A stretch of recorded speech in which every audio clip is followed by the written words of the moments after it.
with English, they're going to sing in Polish. And they don't speak Polish. השיר מדבר על שני חברים ששותים זה לחיי זה. אחר כך החבורה מצטרפת ושותה ביחד איתם. ומי שלא שותה מרביצים לו עם שני מקלות. אבל אחר כך הם מתעשתים, זאת אומרת, מי ששותה מעבר למידה, גם מרביצים לו עם שני מקלות. אז לא לשתות יותר מידה. ולשתות במידה.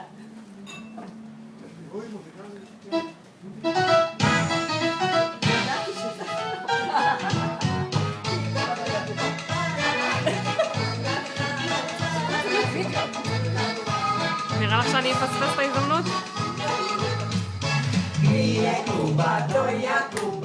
יש לכם מזונה? Kompania cała, a kto nie wypije, tego we dwa kije.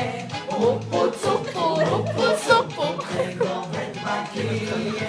A kto nie wypije, tego we dwa kije. Upu cupu, tego we dwa kije.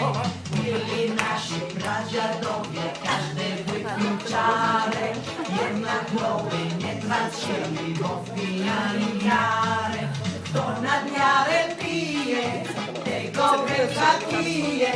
Upu cupu, nie po polsku żyje. Kto nad miarę pije, tego wędza kije.